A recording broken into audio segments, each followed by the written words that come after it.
नक्की. कुटुंब व्यवस्था, शिक्षण व्यवस्था आणि समाज व्यवस्था या तिन्हींना एकत्र करणारे हे उपक्रम तुम्ही मला सांगितले. अतिशय उत्तम उपक्रम आहेत हे. तटस्थपणे मी याच्याकडे जेव्हा बघतो तेव्हा ते निर्विवादपणे ते यशस्वी झालेले दिसतात. त्याच्या पाठीमागची कारणं सुद्धा अत्यंत स्पष्टपणे दिसतात. राधानगरी तालुका हा तसा वाड्या वस्त्यांचा तालुका आहे, दुर्गम भागांचा तालुका आहे. या तालुक्यामध्ये शिक्षणाची गंगा तेवढ्याच यशस्वीपणे पोहोचलेली नाही आजपर्यंत, आपण असं म्हणू शकतो. त्यासाठी तुमचे प्रयत्न आहेत आणि ते नक्कीच यशस्वी व्हावेत अशी माझी इच्छा आहे. मुद्दा हा आहे की गळतीचं प्रमाण हे जिल्हा परिषदेच्या शाळांमध्ये अत्यंत महत्त्वाचं मानलं जातं. समाजशास्त्रज्ञांच्या मध्ये तो चिंतेचा विषय असतो की शाळांमध्ये गळतीचं प्रमाण वाढणं म्हणजे गुन्हेगारीला एक रॉ मटेरियल पुरवलं जाणं. जितक्या शाळा तुम्ही बंद करता तितके तुरुंग तुम्ही उघडता असं समाजशास्त्रज्ञ म्हणतात. हा प्रश्न किती गंभीर आहे तुमच्या दृष्टीनं आजच्या काळात सुद्धा? नाही, आता काय झालंय बघा की जिथं डोंगराळ तालुके आहेत, जिथं वाड्या वस्त्या आहेत, तिथल्या शिक्षण व्यवस्था उभा करणं हे थोडं आव्हानात्मक आहे. म्हणजे काय झालंय आता की कामासाठी मुलं बाहेर जात आहेत, पालक बाहेर जात आहेत, काय म्हणते स्थलांतर व्हायला लागले. अशा कालावधीत गावात राहणारे जे काही नागरिक आहेत त्यांची संख्या कमी व्हायला लागली. बरोबर. हा, त्यामुळे त्याची पटसंख्या शाळेतल्या मुलांची कमी व्हायला लागली. आणि मग त्याचा परिणाम काय व्हायला की समजा ठीक आहे एखाद्या ठिकाणी 4थी पर्यंत शाळा आहे, बरोबर, 5वीच्या वर्गासाठी तिथून 4 किलोमीटरवर जावं लागते.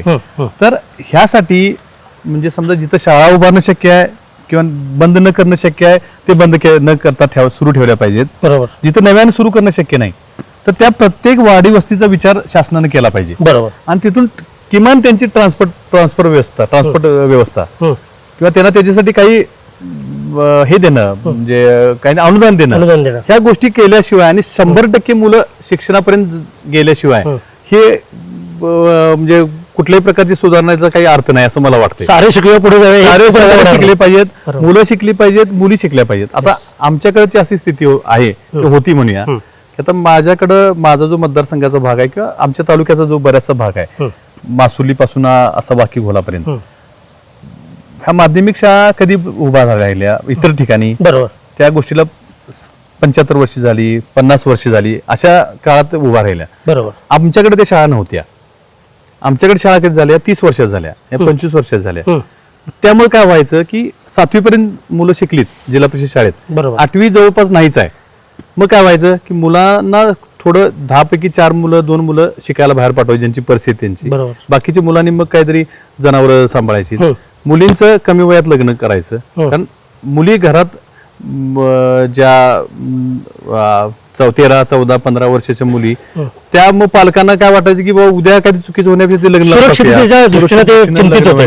मग त्याचे परिणाम असे व्हायचे की आमच्याकडे कुपोषित मुलांचं प्रमाण सुद्धा वाढायचं. अरे बापरे. लवकर लग्न झाल्यामुळं, लवकर डिलिव्हरी झाल्यामुळे ते सुद्धा प्रमाण नीट वाढच झालेली नाही. आता काय बदल झाला ह्यात की गेल्या 25-30 वर्षापूर्वी ज्या काही शाळा सुरू झाल्या त्याच्यामुळे ते मुलींचं शिक्षणाचं वय आहे, लग्नाचं वय आहे, ते त्याच्याऐवजी पुढे गेलं. आता दुर्गम सारख्या ठिकाणी ज्युनियर कॉलेज झाले, अजून काही ठिकाणी ज्युनियर कॉलेज सुरू व्हायला पाहिजे, सिनियर कॉलेज सुरू झाले. आता तो टप्पा अजून पुढे गेला. मग जर शिक्षणामुळे जर या गोष्टी सगळ्या होणार असतील तर मग शासनानं देखील आपल्या काही धोरणात बदल करायला पाहिजे. बरोबर. म्हणजे राज्यभराचा अभ्यास करायला पाहिजे की कुठं मुलांचं शिक्षणाचं प्रमाण कमी येते. शिक्षणामुळे फक्त शिक्षणामुळे सगळंच तुमचं लाईफ बदलत असते.